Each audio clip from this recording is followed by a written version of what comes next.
घडे, मोक्ष सायुजता जोडे, ऐसा संतांचा महिमा. कसा आहे संतांचा महिमा?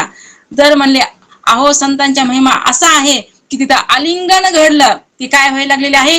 सायुजता नावाचा मोक्ष प्राप्त व्हायला लागलेला आहे. असा काय आहे? तर संतांचा महिमा आहे. नंतर दुसऱ्या साधकाला जो मध्यमाधिकारी आहे त्याला पण तुकोबारायांना तोच प्रश्न केला, कैसा संतांचा महिमा. तेव्हा तुकोबारायांना बी काय केलं? त्या साधकाला प्रश्नाचं उत्तर दिलं की तीर्थे पर्व काळ अवघे पाया पैसकळ, ऐसा संतांचा महिमा. तुकोबाराय म्हणतात अहो जे तीर्थ आहेत ना ते संतांच्या चरणाची अपेक्षा करायला लागले, तर हा काय आहे? तर संतांचा महिमा आहे. असं दुसऱ्या साधकाला तुकोबारायांना काय केलं? उत्तर दिलं. तिसरा साधक जो आहे तो सुद्धा आलाय कुठं? तुकोबारायांकडे. आणि तो पण तेच प्रश्न विचारतो. काय प्रश्न विचारतो? कैसा संतांचा महिमा.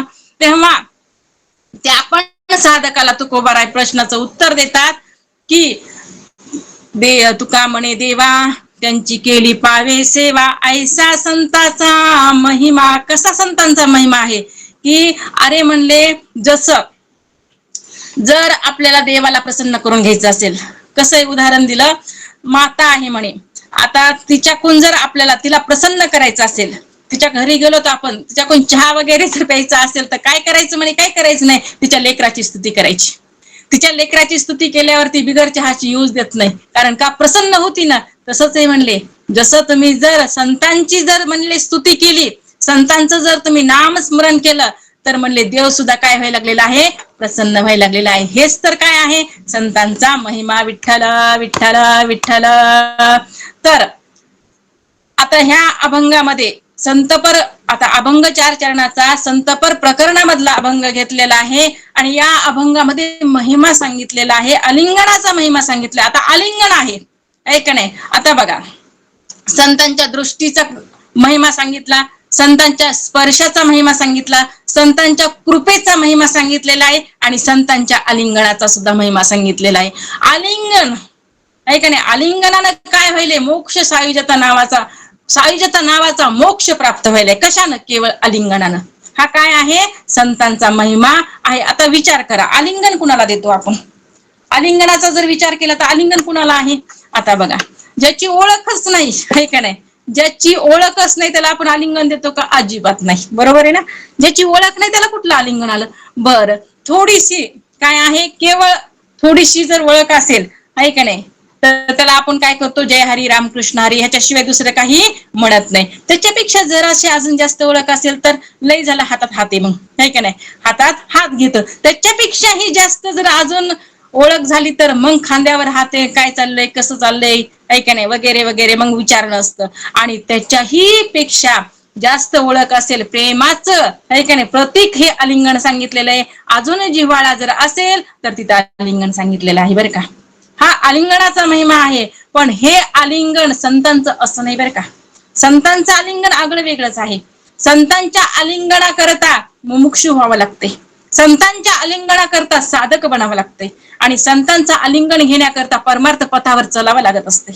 संतांचं आलिंगन तेव्हाच त्यांच्या शब्दावर विश्वास ठेवला तरच संत दिलं तर देतात आलिंगन, नाही तर नाही सुद्धा. हा काय आहे? संतांचा महिमा आहे आलिंगनाचा बरं का. तसं विचार केला, आलिंगन 2 प्रकारचं सांगितलंय. आलिंगन किती प्रकारचं? 2 प्रकारचं. कोणत्या प्रकारचे 2? तर बघा, पहिलं विकारयुक्त आलिंगन आहे, आलिंगनच आहे पण विकाराचं आलिंगन आहे. आणि दुसरं आहे प्रेमाचं आलिंगन, संतांचं आलिंगन सांगितलंय. पहिला आपण विकाराच्या आलिंगनाचा पाहू. विकाराचं आलिंगन कुणाचं आहे ते काय करायचंय? पहिल्यांदा विचार, आणि नंतर आपण संतांचं आलिंगन कसं असते त्याचा विचार करणार आहोत बरं का. आता बघा, आलिंगन सगळ्यांना माहितीये, महाभारतामधली गोष्ट आहे. आता मला सांगा, महाभारतामध्ये वनवास कुणाला? पांडवांना. राज्य कुणाचं? पांडवांचं. आणि वनवास पण पांडवांनाच. म्हणजे विचार करा, तेव्हापासून काय झाले, चालत आलेली प्रथा आहे की सत्याच्या मागेच काय आलेला आहे? हा वनवास आलेला आहे. जो सत्य ज्याच्याकडे आहे त्याला काय आहे? हा वनवास असतो बरं का. बरं, शेवटी एक असा पण विचार करू शकतो आपण, आणि आहे पण सत्य घटना विचार करण्यासारखी, की सत्याला जरी वनवास असला, सत्याला जरी त्रास असला, पण शेवटी विजय कुणाचा आहे? तर शेवटी विजय ही सत्याचाच आहे बरं का. म्हणून आपण पाहायला लागलेलो आहोत आलिंगन. आता काही जण काय म्हणतात बघा ना, जे आलिंगनाचा प्रकार आपल्याला बघायचा आहे. आता आलिंगन जे आहे महाभारतामध्ये भीमदादाला धृतराष्ट्रानं काय केलेलं आहे, आलिंगन दिलेलं आहे.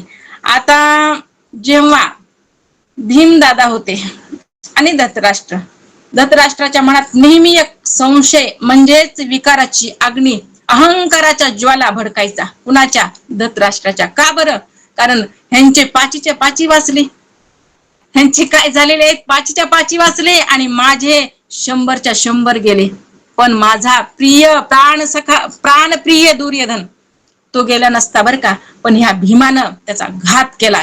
ही नेहमी क्रोधाग्नी, हा नेहमी द्वेषाची अग्नी त्या धृतराष्ट्राच्या अंतःकरणामध्ये सारखं प्रज्वलित असायची बर का. आता बघा ना, आलिंगन तर द्यायचंय आणि युक्ती, तोंडामध्ये कसा गोडवा असतो आणि पोटामध्ये काही वेगळंच असतं बरं का. असतात असे पण लोक असतात बरं का ह्या जगतामध्ये, असं म्हणता येत नाही आपल्याला. तोंडावर गोड गुळ आणि आतमध्ये काय आहे, विकार आहे. असे पण लोक बघायला भेटत असतात बरं. आता बघा, विचार आणखी एक सूक्ष्म विचार जर केला तर ठीक आहे, काही लोक काय म्हणतात, बापरे आता जमाना काय झालाय, बदललाय. जमाना काय झालेला आहे, बदललेला आहे. काही जुनी माणसं आहेत ना, ती नेहमी म्हणतात आमच्या जमान्यात असं होतं, आमचा जमाना असा होता. खरंच तुमचा जमाना इतका चांगला होता का? जर विचार केला तर पहिला जमाना खरंच चांगला होता का? आणि जर पहिल्या जमान्याचे किंवा पहिल्या काळातले लोक जर इतकी चांगली होते तर मला खरं सांगा, माझ्या ज्ञानोबा रायांची झोळी फाडली असती का? जर त्या काळचे लोक जर चांगले असले असते तर माझ्या तुकोबारायांची गाथा पाण्यामध्ये बुडवली असती का? जर त्या काळाचे लोक जर चांगले असले असते तर खरंच आपल्या छत्रपतीच्या घरामध्ये राजकारण झालं असतं का? आणि त्या काळचे जर लोक चांगले असले असते तर खरं सांगा, सीता मातेला अग्निपरीक्षा द्यावी लागली असती का? म्हणजे प्रश्न एक असा येतो की लोक होते तरी केव्हा चांगली. म्हणून लोक असेच असणार आहेत, कोणताही काळ असू द्या अशीच परिस्थिती राहणार आहे, असेच लोक असणार आहेत. म्हणून आपण त्या लोकांचा विचार करायचा नसतो. तुकोबाराय स्पष्ट शब्दामध्ये म्हणतात, बरानो हे हा लौकिक आता कैसे जाऊ घरा. कारण लोकांच्या नादी लागायचं नसतं. आपण काय करायचं असतं तर लहान होऊन, म्हणून तर म्हणले लहानपण दे गा देवा मुंगी साखरे चारवा. लहान होऊन काय करायचं असतं, कारण मोठं होऊन जग जिंकता येत नाही बरं का, लहान होऊन जग जिंकता येत असतं. म्हणून लहानपण घ्यावं लागतं. कारण म्हणून तर म्हणले नम्र झाले भूतान त्याने कोंडिले अनंता. म्हणून अहंकार नसावा, लहानपण. कारण महाराज एका ठिकाणी बघा स्पष्ट शब्दामध्ये बोलतात पण आपण लक्ष देत नाहीत.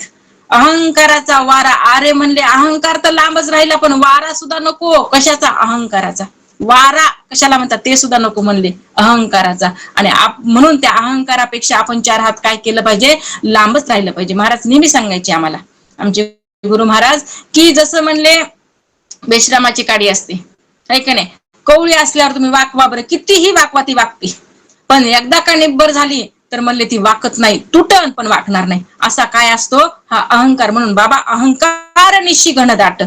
कसला अहंकार आहे, अमावस्याची रात्र आहे म्हणले, सगळीकडे चौकून वनवा लागलेला आहे, मध्ये हे अडकलेला आहे, कसं जायचं बाहेर? मग म्हणले तिथं गुरुवचने फुटली पहाट. म्हणून गुरु भेटल्याशिवाय काय होत नाही तर आपल्याला, कारण गुरुवचन ऐकल्याशिवाय ती ज्ञानाची पहाट आपल्या जीवनामध्ये कधीच येत नसते बरं का. म्हणून अहंकाराला सोडलं पाहिजे. पण इथं अहंकाराचा अग्नी जळत होता. धृतराष्ट्राच्या अंतःकरणामध्ये नुसता अहंकाराचा अग्नी जळत होता. एकदा सगळेजण बसलेले आहेत, जेवायला बसले होते, तेवढ्यातच धृतराष्ट्रानं विचार केला आणि तिथे एक शब्द बोलला. तो काय म्हणतो माहिती का? अरे म्हणले 5 पांडव बसले होते, म्हणे तुम्ही काय, माझे काय आणि माझ्या भावाची मुलं काय म्हणले, माझी मुलं काय आणि माझ्या भावाची मुलं काय म्हणले, सारखेच आहेत. मी तुमच्यावर तेवढंच प्रेम करतो, पण भीमदादा तुझ्यावर मी लई प्रेम करतो आणि मला नाही का तुला आलिंगन द्यायचंय. कोण म्हणायला लागलेलं आहे?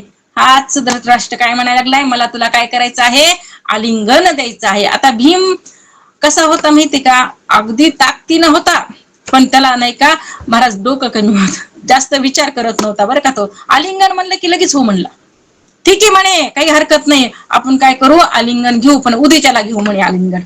भीमदादानं काय म्हटलंय, आपण आलिंगन घेऊ पण उद्याच्याला घेऊ म्हणे. ठीक आहे, आलिंगन उद्या म्हटलं की महाराज कसं असतं माहितीये का, एवढीशी गोष्ट अगदी पसरायला उशीर लागत नाही. सगळ्या ह्याच्यामध्ये काय झाली, हस्तिनापुरामध्ये काय झालं तर वार्ता पसरली की आलिंगन घडणार आहे. कोणाचं आलिंगन होणार आहे, भीमदादाचं आणि धृतराष्ट्राचं काय होणार आहे, आलिंगन. आपण विकाराचं आलिंगन पाहायला लागलो, लक्षात राहू द्या बरं का. विकाराचं आलिंगन कसं असतं हे मी काय करायला तुम्हाला पहिल्यांदा सांगायला लागलेले आहे. मग आता भीमदादाचं आणि धृतराष्ट्राचं आलिंगन होणार आहे. सगळेजण आता दुसऱ्या दिवशी होणार होतं आलिंगन, पण आता सगळ्यांना कळालं, सगळेजण आता दुसऱ्या दिवशी दिवस उजाडला आणि सगळ्या जणांची अगदी गर्दी. कारण कसं लोकांना सवयचे दुसऱ्याचं आपलं ठेवायचं झाकून आणि दुसऱ्याचं पाहायचं वाकून, ही काय आहे लोकांना सवयच लागली. हे म्हणले सगळ्या त्या राजदरबारामध्ये गर्दाच गर्दा, कारण आलिंगन बघायचंय. ह्या दोघांचं आलिंगन कसं होतंय ते काय करायचं आहे, बघायचं आहे. मग आता आलिंगन, पण भगवंताला ही गोष्ट कळाली.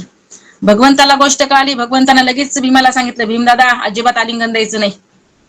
भीमदादा म्हणले, देवा आतापर्यंत तुमचंच ऐकलंय, आतापर्यंत काय केलंय मी तुमचंच ऐकलेलं आहे, आणि किती आता मी ऐकणार नाही म्हणे, मी आलिंगन देणार. मी काय करणार आहे, आलिंगन देणार आहे. असं म्हटल्याच्या नंतर मग श्रीकृष्ण भगवंत म्हणले, ठीक आहे, हे काय ऐकत नाही म्हणे, तुला द्यायचंय ना आलिंगन दे, पण नाही का आलिंगनाच्या अगोदर 2-3 मिनिटाचा वेळ मला दे. ठीक आहे म्हणे, काय हरकत नाही. ठरलं मग ह्यांचं बी. मग भगवंतानं काय केलं, भीमासारखा सेम टू सेम लोखंडाचा पुतळा तयार केला होता. अगदी सेम, काहीच फरक नाही असा लोखंडाचा पुतळा तयार केलेला आहे. आता इकडे आलिंगन घडणार, इकडून धृतराष्ट्र उठलेला आहे, मनामध्ये विकाराचा अग्नी जळायला गेला आहे. एक नाही, विकारयुक्त आलिंगन पाहिलं, लक्षात राहू द्या, मुद्दाम द्वंद्व सांगायले तुम्हाला. आता विकाराचा अग्नी काय व्हायला अंतःकरणामध्ये उत्पन्न झालेला आहे, आणि माझ्या दुर्योधन, माझा प्राणप्रिय दुर्योधन वाचला असता, पण ह्या भीमानं माझ्या दुर्योधनाचा काय केलेला आहे, घात केला, मांडीवर प्रहार केला आणि माझ्या दुर्योधनाला मारलं. हा काय झाला होता, अंतःकरणामध्ये असा द्वेष मत्सर बसलेला होता आणि सारखं ते क्रोध अग्नी जळत होता बरं का. आता तिकडून धृतराष्ट्र उठलेला आहे आणि भीमदादा, आणि आता आलिंगन होणार, पण भगवंताने सांगितलं होतं की 2-3 मिनिटाचा वेळ द्यायचा. तेव्हा भगवंताने खुणावलं भीमदादाला. भीमदादा म्हणले ठीक आहे. लगेच भगवंताने पुढच्या सेवकाला खुणावलं आणि लोखंडाचा पुतळा समोर केला. आता ह्याला काय माहिती, आंधळ धृतराष्ट्र कसा होता, आंधळा होता. त्यानं काय केलं, त्या लोखंडाच्या पुतळ्यालाच काय केलं, आलिंगन दिलं. असं आलिंगन दिलं महाराज, असं कर दाबलं की त्या लोखंडाच्या पुतळ्याचं पीठ झालं. हे सगळं दृश्य सगळ्यांना बघितलं. बापरे म्हणे, भीमदादा तर चक्कच झाला. अरे बापरे, बरंच झालं म्हणे, देवा भगवंता माझं काय झालं असतं, ह्या माझ्या पुतळ्याचं इथं पीठ झाले तर माझं काय झालं असतं. नको रे म्हणे आता आलिंगन, आता आलिंगन नको, आणि मला काका बी नको, आलिंगन बी नको, मला काका बी नको. तेच काय केलं म्हणले, त्या लोखंडाच्या पुतळ्याचं जे पीठ झालं होतं तेच बुका कपाळाला लावला, आता वनवास परवडला म्हणले, पण हे मला नको म्हणे. काय होतं हे, आलिंगन होतं. कसं आलिंगन होतं, विकाराचं आलिंगन होतं. असं आलिंगन विकाराचं आहे. अजून एक आलिंगन असंच घडलेलं आहे, विकारयुक्त आलिंगन आपल्या महाराष्ट्रामध्ये. कसं, जेव्हा छत्रपती शिवाजीराजे होते बरं का, छत्रपती शिवाजीराजे होते आणि अफजल खान होता, सगळ्यांनाच माहिती आहे हे, है की नाही. ते काय म्हणायचं, आओ राजे, है की नाही, लग जाओ गले, नाही आओ शिवाजी लग जाओ, राजे कशाचे, आओ शिवाजी लग जाओ गले. काय भीतोस म्हणे, कारण उंदरासारखा काय लपून बसतोस. तेव्हा शिवाजी राजेने स्पष्ट शब्दामध्ये काय केला होता, बोलले होते. अरे म्हणले, तुला कोण भीतय, तुला कोण भीतय म्हणे, भ्यावं तर म्हणले आई जगदंबाला भ्यावं, भ्यावं शंभू महादेवाला भ्यावं म्हणे, भ्यायचं तर माता जिजाऊला भ्यावं, तुझ्यासारख्याला कोण भीतय म्हणले. असे स्पष्ट शब्दामध्ये बोलले आणि त्याच्याच तिथं जाऊन आलिंगन दिलं. आलिंगन दिलं आणि काय प्रकार घडला आपल्याला सगळ्यालाच माहिती. वाघ नखे घातले, कारण पूर्वतयारी पूर्ण केली होती शिवाजी महाराजांना. कारण शत्रूच्या घरामध्ये जायचं असल्यावर पूर्वतयारी करणं हे काय आहे, गरजेचं असतं बरं का. आणि वाघ नखे त्यांना जरी अफजल खानानं काय केला होता, आलिंगन पहिल्यांदा दिलं, पण डाव्या बाजू उजव्या बाजूकडून आलिंगन दिलं की त्याला काय करू लागले, कारण शिवाजी महाराज अफजल खानापेक्षा काय होते म्हणजे जराशे छोटे होते. अफजल खान धिप्पाड होता आणि ते बगलेमध्ये दाबू लागला. तेवढ्यात दाबला आणि लगेच खंजर काढला, शिवाजी महाराजांना ते काय करू लागले, मारू लागले. तेवढ्यात ते आवाज पण ऐकला, इकडे चिलखत घातलेलंच होतं शिवाजी महाराजांना. आणि लगेच शिवाजी महाराजांना ते नखे काय केले त्याच्या पाठीमध्ये घातले आणि मासच काय केलं वरी काढलं. म्हणजे काय हे कसे असतात बघा. आपल्याला सांगायचं मला एवढंच आहे की हे पण काय आहे आलिंगनच आहे. हे पण काय आहे आलिंगन. पण कसं आलिंगन आहे विकाराचं. पण संतांचं आलिंगन असं नसतं बरं का. हे संतांचं आलिंगन असं नसतं. संतांचं आलिंगन कसं असतं अभंगाच्या पहिल्या चरणात. धन्य काळ संत भेटी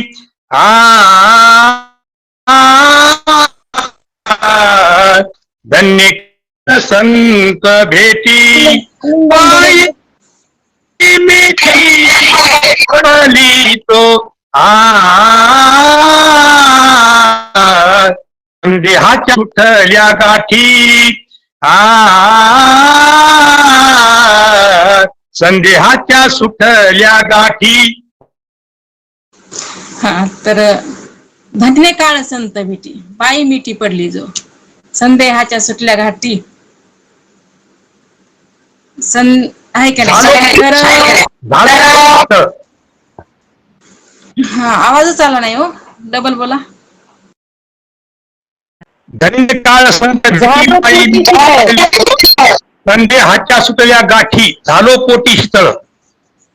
हा हा हा धन्य काळ संत भेटी पायी मिठी पडली जो संदेहाच्या सुटल्या गाठी झालो पोटी शीतळ. कारण संतांची भेट झाल्याशिवाय महिमा कळत नाही. संतांची भेट झाल्याशिवाय आलिंगनाचा सुद्धा महिमा कळत नाही. संतांची भेट केव्हा होते. कृपा लागत असते पाठीमाग.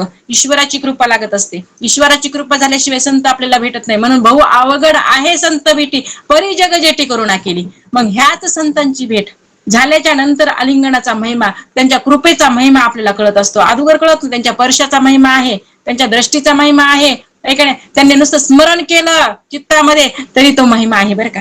कारण संतांचा महिमा आहे. मग त्याच महिम्यामधून हे आलिंगन दिलेलं आहे. आलिंगन कसं आहे ते अभंगाच्या पहिल्या चरणात. आलिंगन घडे आलिंगन घडे आलिंगन घडे आलिंगन घडे आलिंगन घडे आलिंगन घडे आलिंगन घडे आलिंगन घडे मोक्ष सायुजता जोडे मोक्ष सायुजता जोडे ऐसा संताचा महिमा ऐसा संताचा महिमा ऐसा संताचा महिमा ऐसा संताचा महिमा संताचा महिमा ऐसा संताचा महिमा. रामकृष्ण रामकृष्ण हरी. आलिंगन घडे मोक्ष सायुजता जोडे.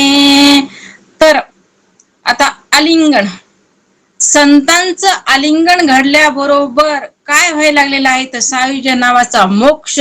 आता मोक्षाचे प्रकार आपल्याला माहिती आहे. सलोकता समीपता स्वरूपता आणि सायुजता. पण इथं कोणता मोक्ष आहे. सायुजता नावाचा मोक्ष सांगितलेला आहे. सलोकता समीपता आणि स्वरूपता हे मोक्ष मुक्ती आहेत. पण ह्या कशात क्षणिक आहे. तिथं पुनरावृत्ती आहे. पण ह्या सायुजता मोक्षामध्ये पुनरावृत्ती नाही. आणि हा मोक्ष आपल्याला कशाने भेटायला लागलेला आहे संतांच्या आलिंगनानं मोक्ष भेटायला लागलाय. आणि हे आलिंगन काय करायचं आहे आपल्याला तर संतांचं प्राप्त करून घ्यायचं आहे. मग त्याच्याकरता ते आलिंगन प्राप्त करून घेण्याकरता तशी निष्ठा लागत असते. तसा भाव लागत असते. तसा विश्वास पाहिजे. आपल्या परमार्थ पथावर ह्या 3 गोष्टीला खूप महत्व दिलंय. श्रद्धा विश्वास आणि भाव. कारण महाराज एका ठिकाणी म्हणतात सर्व भावे दास झालो त्यांचा संताची या पायी हा माझा विश्वास. सर्व भावे दास झालो त्यांचा. पूर्ण भावानं मी काय झालो कोणताही म्हणली वृत्ती उठत असेल तर संतांच्याच चरणापाशी चालली वृत्ती. एवढा भाव आम्ही काय केलेला आहे संतांच्या चरणाशी समर्पित केलेला आहे. कारण पूर्ण भाव विश्वास आणि श्रद्धा कुणावर संतांवर. आता असंच आलिंगन घडलेलं आहे सगळ्यांनाच माहित आहे. पण विषय तसा आपल्याला ते सांगावंच लागतंय बरं का. आता हे आलिंगन कसं घडलं कोणी कुणाला आलिंगन दिलं आहे का नाही. आणि आलिंगन कसं दिलं आणि कसा उद्धार झाला तर नाथ बाबा पैठण निवासी एकनाथ महाराज आणि एकनाथ महाराजांच्या इथं अगदी म्हणले साधा सुधा वारकरी होता आणि तो फक्त पोळ्या खाण्याच्या निमित्तानं आला होता. कशाच्या निमित्तानं? फक्त पोळ्या खाण्याच्या निमित्तानं आला होता. त्याला पोळ्या, कारण गरिबी परिस्थिती होती आई आणि त्याच्या घरी पोळी भेटत नव्हती, पण नादबाबाची तर रोज पुरणपोळीचा काय व्हायचा, नैवेद्य व्हायचा बरं का, आणि सगळ्यांना सुद्धा. मग ते पोळ्या खाण्यासाठी आलेला, त्याचं नाव होतं गावबा. गावबा आलेला होता आणि गावबा हा फक्त पुरणाची पोळी खायचा आणि काम काय करायचं, तेवढं जे पूजेला साहित्य लागतं ना, गंध पुष्प वगैरे तेवढं आणून द्यायचा बस, आणि दिवसभर पोळ्या खायच्या आणि झोपून राहायचं, एवढंच त्याच्या मागं काम होतं. मग नादबाबाचा मुलगा हरिपंडित होता आणि हरिपंडित हा काशीला गेलेला होता. काशीला जाऊन त्यानं काय केलेलं आहेत, अनेक ग्रंथ शिकले होते, पाठांतर केले होते. कुणा? हरिपंडितानं. मग हरिपंडिताला असं वाटायचं, जेव्हा आता नाथबाबांचं वय झालेलं होतं, नाथबाबांना लेखणी हातामध्ये घेता येत नव्हती, हात थरथर कापत होते वयामानानं. मग हरिपंडित नेहमी महाराजांना म्हणायचा, कारण महाराजांना रामायण लिहायला घेतलं होतं आणि रामायण लिहायला घेतलं होतं, काही रामायण लिहिलं होतं आणि उत्तरकांड राहिला होता रामायणाचा लिहायचा. मग हरिपंडिताला वाटायचं, नेहमी हिनवायचा तो, बाबा राहिलेलं रामायण कोण लिहिणार, बाबा राहिलेलं रामायण कोण लिहिणार. त्याला काय वाटायचं, महाराज म्हणते नाथबाबा की बाबा हरिपंडिता तुझ्याशिवाय मला कोण आहे, आता तूच तर लिहिशील, असं त्याला वाटायचं. पण नाथबाबा तसं म्हणायची नाहीत. नाथबाबानं काय म्हणले माहिती का, हरिपंडिता अरे तू काळजी करू नकोस, रामायण राहिलेलं आहे त्याची तू अजिबात काळजी करू नकोस म्हणले. मग ते रामायण राहिलेलं कोण लिहिन, माझा गावबा लिहिन ना म्हणे. गावबा? अहो म्हणले गावबा इतका भोळा आहे का नाही, भोळा चालतंय बरं का परमार्थामध्ये, भोळा चालतंय का, पण नाही का गाबुळा नसावा. भोळा चालतंय पण गाबुळा नसावा. कारण कसं आहे माहिती का, गाबुळा कुणाला म्हणावं, अर्ध कच्च आणि अर्ध पिकलेलं जे फळ असतं ना, जर खायचं बी नाही आणि जर फेकून द्यायच्या बी कामाचं नाही, ह्याला म्हणतात गाबुळा, आहे का नाही. धर म्हणले फेकून बी देता येत नाही, धड खाता बी येत नाही, असं गाबुळ नसावं बरं का, असावं तर पक्क. रामकृष्ण हरी. तुका म्हणे भोळा, तुका म्हणे भोळा, तुका म्हणे भोळा, तुका म्हणे भोळा, जिंकू जाणे कळी का, जिंकू जाणे कळी का, तुका म्हणे भोळा, तुका म्हणे भोळा, तुका म्हणे भोळा, तुका म्हणे भोळा. रामकृष्ण. रामकृष्ण हरी. तुका म्हणे भोळा, आहे का नाही. भोळा चालतंय तर कडी काळावर जय मिळवते म्हणले. भोळा चालतंय पण गाबुळा चालत नाही. म्हणून तर हरिपद प्राप्ती भोळ्या भाविकाशी, अभिमानियासी गर्भवास. हरिपद कुणाला प्राप्त होते, भोळ्याला भेटते म्हणले. पण गाबुळा जो आहे, ज्याला अभिमान आहे, त्याला अजिबात काय होणार नाही, ते पद भेटणार नाही बरं का. मग असाच हा हरिपंडित होता, आहे का नाही. धड म्हणले ज्ञानामध्ये, म्हणजे कसं 4 ग्रंथ शिकून आला होता. त्याला वाटायचं माझ्यासारखं पंडित कोणीच नाहीये. स्वतःच्या वडिलांना सुद्धा काय करायचं, तो घृणा करत होता. असा असणारा हा हरिपंडित. मग त्याला नाथबाबानं स्पष्ट शब्दामध्ये सांगितलं की बाबा हरिपंडिता तू काळजी करू नकोस, आता ग्रंथ कोण लिहीन म्हणले राहिलेला, माझा गावबा लिहीन. गावबा? अहो म्हणले त्यानं कधी शाळेत गेलाच नाही, त्यानं कधी शाळेचं तोंडच बघितलं नाही, लेखनीच हातात धरली नाही, एवढा गवार असणारा हा गावबा काय लिहिणार आहे ग्रंथ, तुला काय करायचंय म्हणले. चला बोलवा म्हणे गावबाला. गावबाला काय केलेलं आहे, बोलवलेलं आहे आणि महाराज समोर बसलेले आहेत, हे का नाही. कृपा कटाक्ष न्याहाळिले, आपल्या पदी बैसविले, माता हात ठेविला नव्हे थापटवली. बघा समोर बसविलं गावबाला आणि आलिंगन दिलेलं आहे. आलिंगन दिल्याबरोबर काय चमत्कार घडला महाराज. जो गावबा कधी शाळेत गेला नाही, त्यानं लेखणी कधी हातामध्ये घेतली नाही, त्यानं कधीच काही एबीसीडी म्हटलं की एबीसीडी नाही, किंवा अननासक काय, किंवा 1-2 त्याला काहीच माहिती नाही, असा असणारा तो गावबा, त्यानं ती लेखणी घेतली, मोरपंख घेतला, दौत घेतली आणि रामायणाचं उत्तरकांड पूर्णतः लिहून काढलं. आणि ते उत्तरकांड लिहिलंय, असं लिहिलंय, अशी शब्द रचना लिहिलेली आहे की नाथबाबाचं आणि गावोबाची जर आपण तुलना करायला गेलो तर गावोबाचं कोणचं रामायण आहे आणि नाथबाबांना लिहिलेलं कोणचं आहे, ही शब्दशैली असू द्या, वाक्य रचना असू द्या, सारखीच आहे. कारण हे प्रकार कशाचा आहे, कशाचा घडलाय हा प्रकार, केवळ आलिंगनाचा. आलिंगन घडे मोक्ष सायुजता जोडे. आलिंगनानं काय झालं तर आपल्या पद काय केलं, गुरु महाराजांना आपल्या शिष्याला दिलेलं आहे. ठीक आहे, आलिंगन तरी तू दाखविल्या वाटा येवनी विवेक तीर्थ तटा धोनिया मळकटा बुद्धीचा त्याने. गुरु दाविलिया वाटा. माझा व्हिडिओ नाही का चालूच आहे झुंबरताई, माझा व्हिडिओ नाही का मी चालू ठेवूनच कीर्तन करायला लागले. तुमचाच मोबाईल मध्ये काय झाले बघा, दिसायले का सगळ्यांना? मला नाही दिसायला दिसायला तेच काय आम्हाला आम्हाला दिसतंय. आता मी तर ओपनच केलं. खूप छान आनंद वाटायला लागला नुसती रामकृष्ण. मी काय केलेलं, दिसायला काय छान दिसायला लागलं. ठीक आहे ठीक आहे. कारण झुंबरताईचा आता मेसेज आलता की ताई व्हिडिओ सुरू करा. माझा व्हिडिओ सुरूच आहे, म्हणून त्यांना मी सांगितलं बरं का, असं विठ्ठला विठ्ठला विठ्ठला. तर आपला विषय चालू होता काय, आलिंगन आहे का नाही, आलिंगन घडे. आता मोक्ष सायुज्यता जोडे. महाराज बोलले आलिंगन घडे ठीक आहे, पण मोक्ष सायुज्यता जोडे. आता बघा, कारण संत काय करतात म्हणले, मोक्ष देतात, आहे का नाही. संत काय करतात, मोक्ष देतात.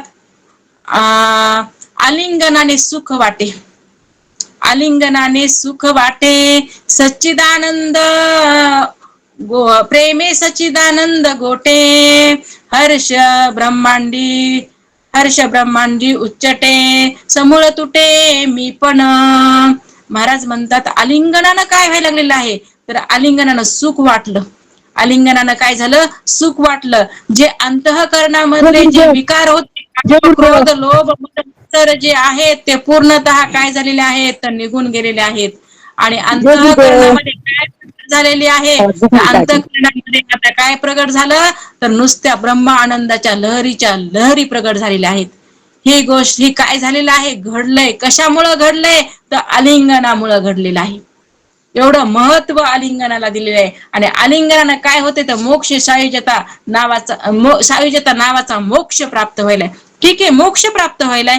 असं कसं बोलतात म्हणले, आम्हाला तर सांगितलंय देवाची द्वारी उभा क्षण भरी, तेने मुक्तिचारी साधियल्या. आओ देवाच्या द्वारामध्ये म्हणजे क्षणभर जर उभा केलं, आहे का नाही, तर मोक्ष भेटायला लागलाय. आणि तुम्ही आता म्हणतात की संताकडे गेल्यानं मोक्ष आहे का नाही. तुकोबारा आहे, तुम्ही काय म्हणायला लागलात, संताकडे गेल्यानं मोक्ष आहे.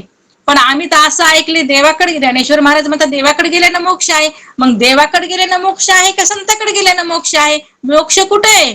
आता हे नाही का प्रश्न कुणालाही पडत नसतो बरं का. जे माणूस बुद्धीचे आहेत त्यांनाच हा प्रश्न पडत असतो.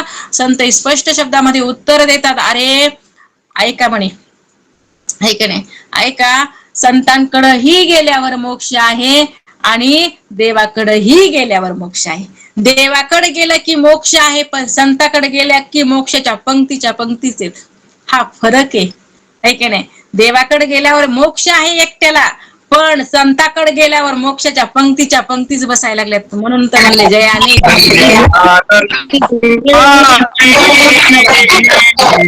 सापडली वेळ धन्य आनंदाची, सापडली वेळ संत सज्जन भेटती कृपाळ, तेने संत सज्जन भेटती कृपाळ, तेने फेडीला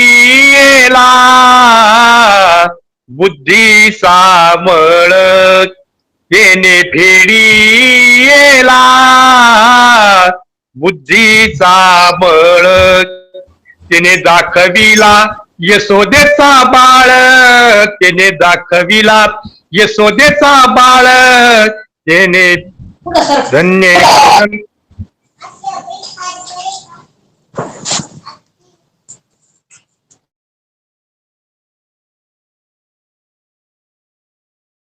म्यूट बंद आहे, म्यूट बंद, म्यूट बंद आहे तुमचं. तर छान प्रमाण घेतलं. कारण संतांनाच काय केलेलं आहे ते यशोदेचा बाळ काय केलेलं आहे इथं दाखवलेला आहे बरं का. असं म्हणून आपल्याला हेच पाहायचं आहे फरक की देवही मोक्ष देतात आणि संतही काय करतात मोक्ष देतात. पण फरक असा आहे संत देव एकट्याला मोक्ष द्यायला लागलेला आहे पण संत जे आहेत मोक्षाच्या पंक्तीच्या पंक्ती संतांना बसवलाय. म्हणून जयाने घातली मुक्तीची गवांधी मिळविली मांदी वैष्णवाची आळंदीमध्ये ज्ञानेश्वर महाराजांनी ज्ञानेश्वर महाराजांनी काय केल्यात म्हणले तर मोक्षाच्या पंक्तीच्या पंक्ती उठवलेल्या आहेत.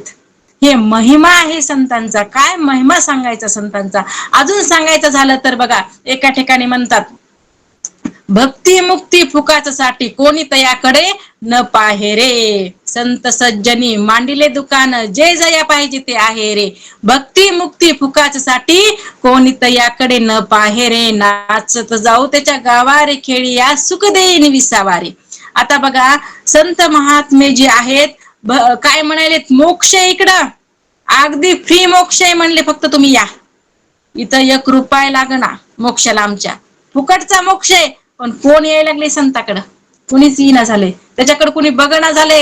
तुका नाथबाबा सुद्धा म्हणतात एका जनार्दनी मांडिले दुकान देतो मोलावीन सर्व वस्तू. पण ह्याची किंमत कुणाला कळायली का. ह्याची किंमत कुणालाही कळत नाही. म्हणून मोक्ष फुकट दिलेत पण संतांनी सुद्धा करीते व्यापार रामनामाचा करीते व्यापार घ्याव घ्याव माये बाप देते उदार घ्याव घ्याव माये बाप देते उदार रामनामाचा करीते व्यापार. प्रमाण काय घेतलं रामनामाचा करीते व्यापार उधार. इथं उधाराचा प्रश्न नाही हो. इथं तर फ्री मोक्ष सांगितलंय उधार पण नाही. एखादा स्टॉल जर काढला आपल्याला नुसता एकावर एक वस्तू फ्री म्हणलं तर आपण त्या स्टॉल मध्ये बघा किती गर्दा असतो. इकडं तर संत मोक्ष उधार नाही फ्री द्यायला लागलेत. मोक्ष कसा द्यायला फ्री द्यायला लागलेले आहेत तरी पण कुणी यायला तयार नाही. बघा ना अध्यात्मशास्त्राच्या सभेमध्ये गर्दा असतो का अजिबात नसतो. आणि एखाद्यानं विधानसभा असू द्या एखादी राजकारण असू द्या किती गर्दा असतो आहे की नाही. हेच काय आहे इथं फरक आहे बरं का. म्हणून आपल्या महाराष्ट्रामध्ये असे अनमोल असे संत आहेत बरं का. ज्ञानेश्वर महाराजांसारखे तुकोबारायासारखे असे महान रत्न आहेत. म्हणून त्यांचे विचार आपण काय केले पाहिजेत नेहमी अंतकरणामध्ये बाळगले पाहिजेत. त्यांच्या विचाराचा आपण काय केला पाहिजे थोडासा तरी लाभ घेण्याचा प्रयत्न केला पाहिजे बरं का. म्हणून असा काय आहे मग महाराज म्हणतात की काय म्हणतात मोक्ष आपण पाहू लागलो मोक्ष सायुज्यता जोडे हो. आता देवाकडं काय आहे क्षणभर मोक्ष देवाकडं काय देवाची द्वारी उभा क्षणभरी. पण तुम्हाला काय सांगावं म्हणले आमच्या संताकडं अर्धा क्षण पापा काय सांगितलं अहो देवाकडे एक क्षण का 50% अदुगर मोक्ष संताकडे म्हणले 50% मोक्ष अदुगर संत देतात. कारण अर्धा क्षणातच काय आहे मोक्ष आहे. पूर्ण पापाचा काय व्हायला आहे नाश व्हायला लागलेला आहे अर्ध्या क्षणामध्ये. हा काय आहे संतांचा महिमा आहे. अर्ध्या क्षणामध्ये मोक्ष कुठं घडायला लागलाय केवळ संतांच्या संगतीमध्ये घडायला लागलेला आहे. म्हणून असा काय आहे तर आमच्या संतांचा महिमा कसा तर अभंगाच्या 2ऱ्या चरणात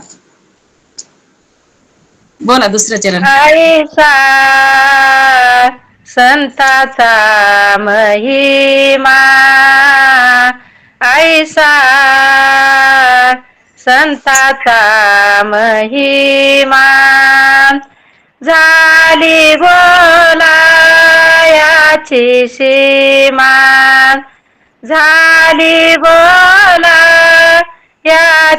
सीमा ऐसा संताचा महिमा ऐसा संताचा महिमा.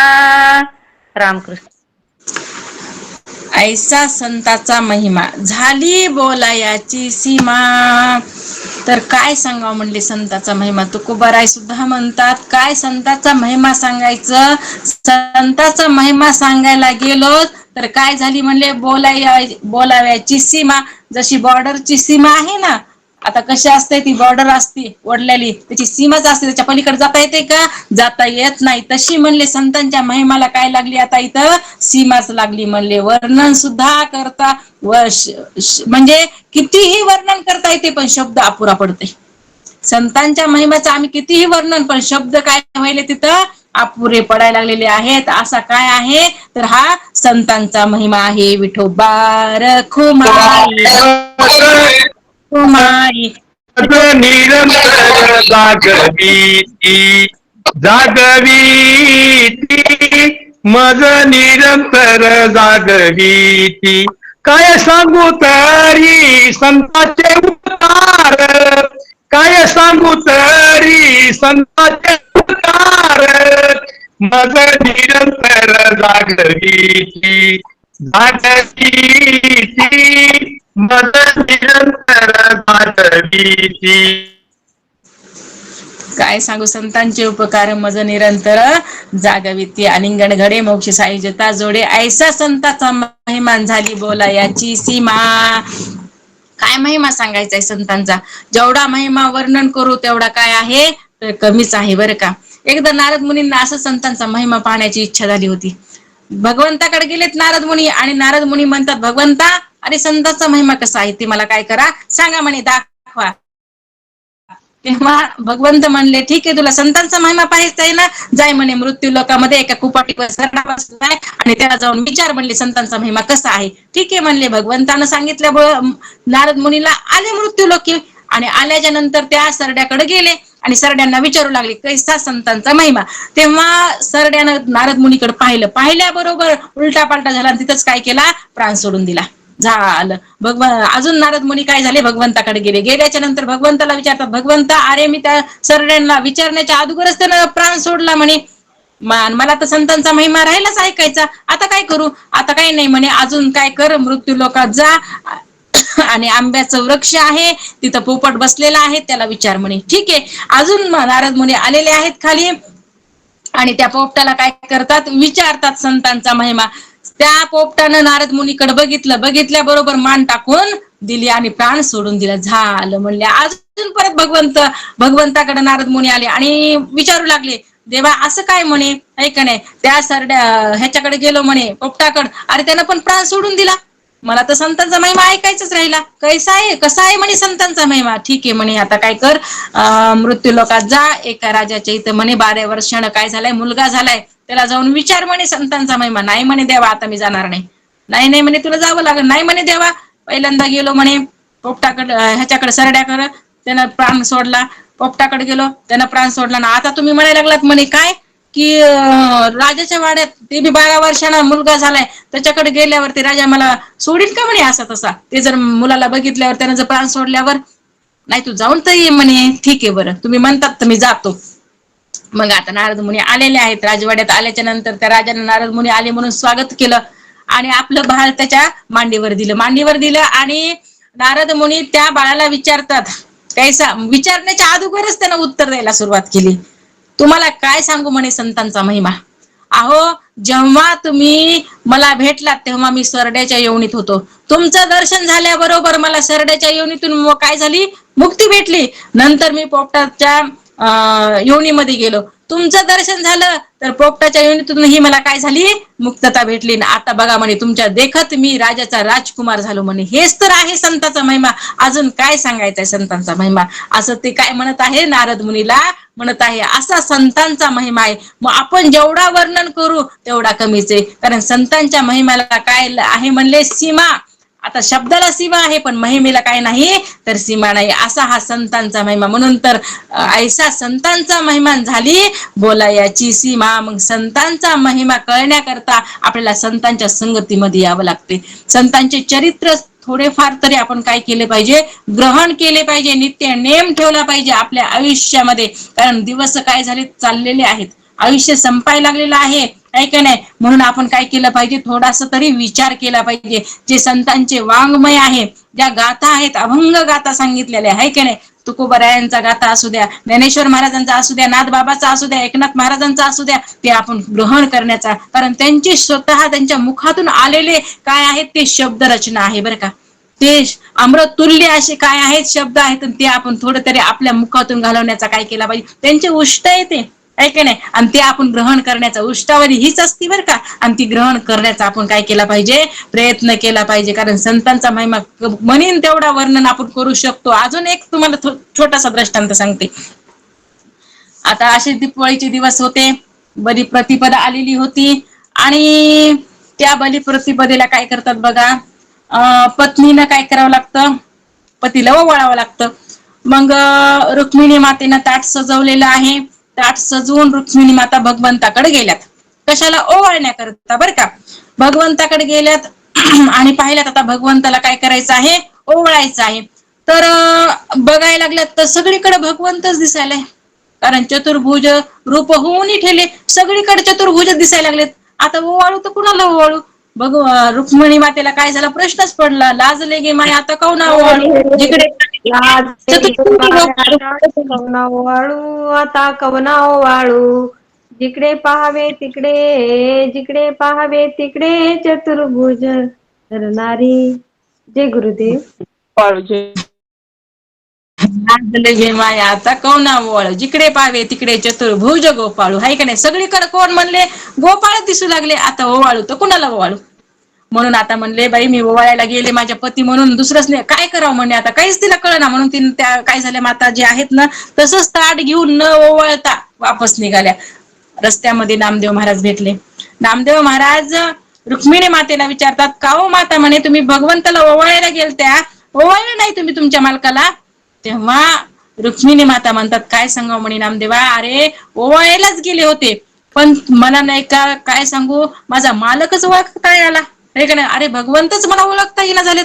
काय म्हणे माता तुम्ही काय माझा, अरे खरंच रे नामदेवा मला भगवंत ओळखायलाच, कारण सगळीकडे मला भगवंतच दिसायलेत. अहो अहो म्हणे माता, तुमच्या भगवंताला तुमच्या मालकाला ओळखण्याकरता म्हणजे लय सोपं आहे, वर्म लय सोपं आहे, मी सांगतो म्हणे चला. तेव्हा नामदेव महाराजांना सांगितलं की ज्याच्या म्हणे काय, एका ऋषीनं काय केलेली आहे तर पाया म्हणजे लात मारलेली आहे आणि ती जी निशाणी आहे तुमचा मालक काय करायला लागलाय, घेऊन मिरवायला लागलाय बोले श्रीवत्सला अंछने, आहे का नाही. भुरभुरुशीनं मारली लात. काय करायला लागलेलं आहे तर एका छातीवर घेऊन मिरवायला लागलेला आहे. म्हणून तर म्हणे विष्णुदास नामायाने दाविली खून, आहे का नाही. आता ह्यानं काय केलं सांगितलं, वैजयंती माळ गळा श्री वत्सला अंचन, जे वैजयंती माळ आहे म्हणे आणि वत्सला अंचन तुमच्या बालकाच्या काय आहे म्हणले छातीवर आहे उमटलेलं, ते तुम्ही पहा, हीच तर खूण आहे. असं आहे का म्हणे. मग रुक्मिणी माता गेलेले आहेत, पाहायला लागलेले आहेत, बघितलं हे आहे का खून, नाही चला व्हा बाजूला. दुसऱ्यांना बघितलं आहे का खून, नाही चला व्हा बाजूला. तिसऱ्यांना बघितलं आहे का खून, नाही चला व्हा बाजूला. आणि मग ती खून दिसली आणि तिथं ओवाळणं केलं. ओवाळल्याच्या नंतर रुक्मिणी माता भगवंताला म्हणतात, का भगवंता म्हणे, का हो तुम्ही माझी चांगलीच परीक्षा घेतली, पण तुम्ही परीक्षा घेतली तुमच्या परीक्षेमध्ये मी नक्की पास झाले का नाही म्हणे. तेव्हा भगवंत म्हणतात, अगं तू नापास झाली असतीस पण नामदेवानं काय केलं, तुला कॉफ्या पुरवल्या म्हणून तू काय झालीस, पास झाली. संता विना प्राप्ती नाही, संता विना प्राप्ती नाही, ऐशे वेद देती ग्वाही, ऐशे वेद देती ग्वाही, येणे साधती साधने, येणे साधती साधने, तुटती भवाचे बंधने, तुटती भवाची बंधने, येणे साधती साधने,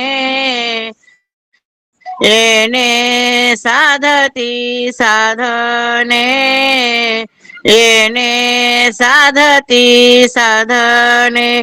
जय गुरुदेव ताई. जय गुरुदेव. संता विना प्राप्ती नाही, ऐसे वेद देती गवाई, तेने साधती साधन तुटती भवाची बंधन, ऐक नाही. म्हणून संताशिवाय काय नाही म्हणले, त्या भगवंताची आपल्याला प्राप्ती होणारच नाही. कारण तेच वर्म आपल्याला काय करतात, सांगत असतात बरं का. म्हणून तिसऱ्या चरणात म्हणतात तीर्थे पर्व काळ अवघी पाया पै सखळ. अहो ते तीर्थ सुद्धा काय करत आहेत, त्या भगवंताच्या चरणाची अपेक्षा करायला लागलेली आहेत बरं का.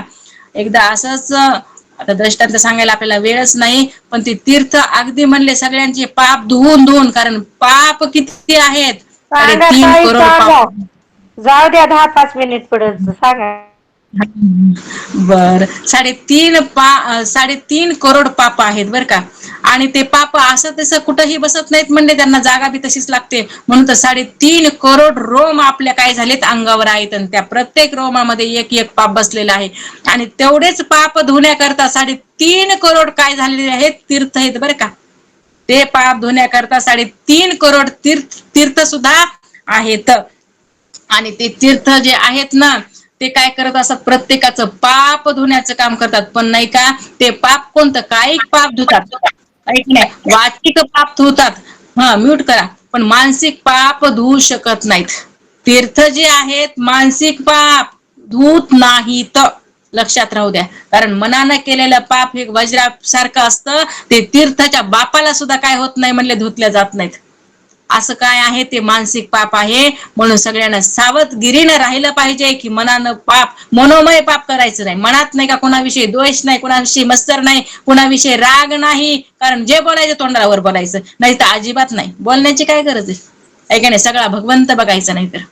पण मनामध्ये कुणाचाही दोष करायचा नाही, कारण मनामधलं पाप जे आहे, एवढं सांगितलंय की ते तीर्थाच्या बापाला सुद्धा जात नाही, ते धुवू शकतच नाहीत. असे असणारे ते तीर्थ अगदी मलिन झालेले होते बरं का. आणि तिथं पुंडलिकराया काशीला निघाले होते, आणि तिथं होते बरं का पुंडलिकराया. आणि त्यांना बघितलं 3 स्त्रिया होत्या, अगदी मलिन अमंगल अवस्थेमध्ये आल्या. आणि त्यांना काय केलं, त्या एका तिथं झोपडी होती, त्या झोपडीमध्ये गेल्या आणि लगेच 2 मिनिटांमध्ये अगदी दिव्य प्रकाश पडावा इतका सुंदर तेज रूपवान बनल्या. हे आश्चर्य पुंडलिकानं पाहिलं. अरे बापरे म्हणे, आता बघितलं तर म्हणले एवढ्या मलिन अवस्थेमध्ये त्यांचा वास सुटला, अगदी बघा वाटत नव्हतं म्हणे. आणि आता बघावं तर म्हणले इतक्या सुंदर, इतक्या तेजस्वी दिव्य स्त्रिया कसं काय झाल्या. तो पळतच गेला आणि पळत जाऊन विचारलं की म्हणे, तुम्हाला मी अगोदर बी बघितलं, तुम्हाला मी आता बी बघायला लागलो. पहिल्यांदा बघितलं तुम्ही अमंगल अवस्थेमध्ये होतात, आणि आता बघितलं तर इतक्या पवित्र, इतका तुमचा तेज, तुम्ही आहेत तरी कोण, आणि तुम्ही मध्ये काय घडलं. तेव्हा त्या सांगू लागल्या, आम्ही गंगा यमुना सरस्वती 3 तीर्थ होत म्हणे, ऐका नाही. आणि आम्ही इथं दिवस रात्र त्या पापी लोकांचे पाप धुता आम्ही सुद्धा अमंगल होतोत म्हणे. पण आम्ही इथं कशासाठी आलो, संतांचे चरण स्पर्श करण्यासाठी आलोत म्हणे. आतमध्ये कुकुट स्वामी बसलेले आहेत, आपल्या आई वडिलांची सेवा करायला लागलेले आहेत. त्यांच्या चरणाचा स्पर्श होता क्षणी आम्हाला काय झालेलं आहे, आमची मलिन्य अवस्था गेलेली आहे, आणि हे दिव्य रूप आम्हाला आमचं पूर्ववत रूप आम्हाला प्राप्त झालंय. हा संतांचा महिमा आहे म्हणे. तेव्हा पुंडलिकानं पाहिलं की ते आई वडिलांची सेवा करायला, तर सेवेचं एवढं मोठं फळ, तीर्थाला सुद्धा पवित्र केलं. तेव्हापासून रायानं एकच काय केलं, मनामध्ये निश्चय केला की मी आजपासून माझ्या आई वडिलांची काय करण, सेवा करण. तेव्हापासून अशी सेवा केली की त्या वैकुंठ नायकाला, त्या भगवंताला, नारायणाला, ऐक नाही, इथं काय व्हावं लागलं, पुंडलिकासाठी यावं लागलं. आलाय तो, त्यानं काही भगवंताची भक्ती केली नाही, त्यानं आई वडिलांची सेवा केली. आई वडिलांच्या सेवेचं फळ काय आहे हे पुंडलिकानं आपल्याला काय केलेलं आहे, कळवून दिलेलं आहे बरं का. म्हणून आपण आपल्या आई वडिलांची खरंच सेवा करावी, कारण आई वडिलांच्या सेवेचं एवढं मोठं फळ भेटायला लागले. काय करायचे, कुठं तीर्थाला सुद्धा जायची गरज नाही म्हणले. आई वडील जर घरी असेल ना, तर कोणत्या तीर्थाला सुद्धा जायची गरज नाही. त्यांचे चरणी तीर्थ घेतलं की आपल्याला सगळ्या तीर्थाचं पुण्य काय व्हायला लागले आहे, पदरामध्ये पडायला. एवढं महत्व आई वडिलांचं काय केलेलं आहे, या पुंडलिकानं आपल्याला सांगून दिलेलं आहे. पण आपलं लक्षच नसतं, आहे का नाही, आपलं काय नाही. म्हणून आपण लक्षाच्या ठिकाणी नेहमी काय केलं पाहिजे, ठेवण्याचा प्रयत्न केला पाहिजे. म्हणून तीर्थ पर्व काळ अवघे पाया पै सकळ. कुणाच्या पायाजवळ तीर्थ आहेत, तर संतांच्या पायाजवळच काय आहेत, हे सगळे तीर्थ आहेत. म्हणून म्हणले तुका म्हणे देवा, त्यांची केली पावे सेवा. म्हणून अशा संतांची काय केली पाहिजे आपण, तर सेवा केली पाहिजे. कारण संतांची सेवा केल्यावरच काय होणार आहे, तर तो भगवंत आपल्याला प्राप्त होणार आहे. आता सांगितल्याप्रमाणे जसं आईकडून जर एखादी गोष्ट करून घ्यायची असेल तर त्याच्या बाळाची स्तुती केली की आई प्रसन्न होत असते आणि म्हणून ते देत असते. तसं संतांची जर आपण सेवा केली, संतांची जर आपण भावभक्तीनं पूजा अर्चना केली, ऐका नाही, म्हणून आपण रोज काय केली पाहिजे, मानसपूजा केली पाहिजे बरं का. रोज मानसपूजा करायची. आता आपण इतकं म्हणजे काय सांगावं तुम्हाला, पर्व काळ आहे आपल्याकडे आता बरं का. सध्या आपण रोज सकाळी 4 वाजता ब्रह्ममुहूर्तावर उठायला लागलोत. रामकृष्ण हरीचा आपला जप चालू आहे आणि त्याच्यामध्ये आपण बसायला लागलोत, तिथंच मानसपूजा करायची. दुसरा वेळ पण द्यायचा गरज नाही तुम्हाला.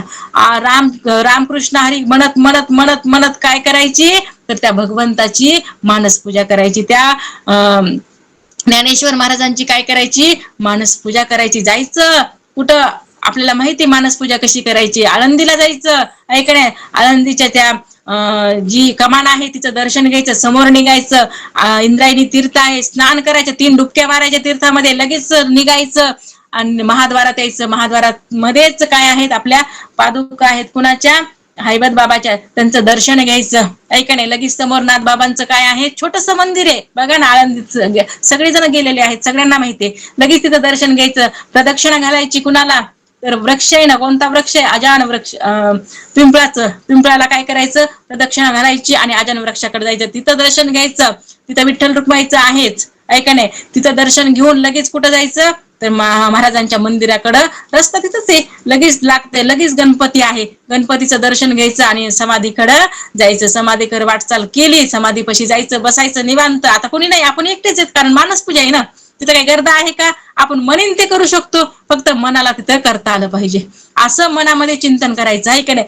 जायचं, बसायचं, मस्त सगळी कोण पुष्प वर्षाव करायचा भगवंतावर, आहे की नाही. म्हणून ते पंचामृतानं भगवंताची सेवा करायची, दर्शन घ्यायचं. विठ्ठल रुक्माईला पण काय करायची, त्यांचं पण दर्शन घ्यायचं. समोर मुक्ताबाई आहेत, त्यांचं दर्शन घ्यायचं. इकडं कोण आहेत, पुन्हा सिद्ध बेट आहे, त्याचं दर्शन घ्यायचं, आहे की नाही. आणि मग ती नंदी आहे बरं का तिथं कोपऱ्यामध्ये, त्या नंदीला काय करायचं, तिचं दर्शन घेऊन त्याला उठवण्याचा प्रयत्न आपण बी करायचा. कारण संतांनी तसं केलंय ना, आपण बी करायचं. कारण संतांच्या पावलावर पाऊल ठेवायचंय ना आपल्याला, आणि आतमध्ये प्रवेश करायचा. तिथं ज्ञानेश्वर महाराज आहेत, आहे की नाही. त्यांचं तिथं काय करायचं, भावे पूजा करायची, अर्चा करायची आणि त्यांना कळकळून विनंती करून त्यांच्या समोरच काय करायचं, आपण सुद्धा ध्यानाला बसायचं. रामकृष्ण हरी उच्चार करायचा. किती सोपं आहे, 5 मिनिटात पहिली मानसपूजा फक्त करता आली पाहिजे, करायची काही अवघड नाही. सगळ्यांना सगळंच काय आहे माहिती आहे. केलं, एवढं जरी केलं तरी काय व्हायला, खूप मोठा लाभ आपल्या पदरामध्ये पडायला पाहिजे. म्हणून तुका म्हणे, देवा त्यांची केली पावे सेवा. विठोबार खुमाई, विठोबार खुमाई, विठोबार खुमाई. ज्ञानेश्वर मावली, ज्ञानराज मावली तुकाराम. ज्ञानेश्वर मावली, ज्ञानराज मावली तुकाराम. अलिंगण घडे मोक्ष सायुजता जोडे, ऐसा संताचा महिमा झाली बोला याची सीमा. तीर्थे पर्व काळ अवघी पाया पैसकळ, ऐसा संताचा महिमा झाली बोला याची सीमा. तुका म्हणे, देवा त्यांची केली पावे सेवा. ऐसा संताचा महिमा झाली बोला याची सीमा. चाल राहू दिली, कारण 2च्या पुढे आपण सरकलो, 2-4 मिनिटं वरी झालेली आहेत. म्हणून ही झालेली सेवा तुमच्या सर्व संत चरणी, माझ्या गुरु महाराजांच्या चरणी, पांडुरंग परमात्म्याच्या चरणी अर्पण करून सेवेला पूर्णविराम. जय विठ्ठल, जय जय विठ्ठल. बोलिलेले कुरे वेडे वाकुडे उतरे, क्षमा. जय हरे विठ्ठल, जय हरे विठ्ठल, जय जय विठ्ठल. मध्ये रामकृष्ण हरी ताई. 5 मिनिटं, 2च मिनिटं, एवढा अभंग झाला की मी संपविणारच आहे. बोलिलेले कुरे वेडे नाही विचारीला अधिकार मी आपुला, करा क्षमा अपराध महाराज तुम्ही सिद्ध. तुका म्हणे, ज्ञानेश्वरा राखा पायापैकी करा, करा क्षमा अपराध महाराज तुम्ही सिद्ध. ज्ञानदेव तुकाराम, ज्ञानदेव तुकाराम, तुकाराम तुकाराम तुकाराम. ज्ञानदेव तुकाराम, पंढरीनाथ भगवान की महाराज की जय. जय. ज्ञानेश्वर महाराज की जय. जगद्गुरु तुकाराम महाराज जय. सद्गुरु मागीर महाराज की जय. सद्गुरु बालासाहेब महाराज की जय. ब्रह्मीभूत रंगनाथ महाराज की जय. शांती ब्रह्म एकनाथ महाराज की जय. सगळ्यांना रामकृष्ण हरी. जय गुरुदेव. ताई रामकृष्ण हरी. गुरुदेव रामकृष्ण हरी ताई.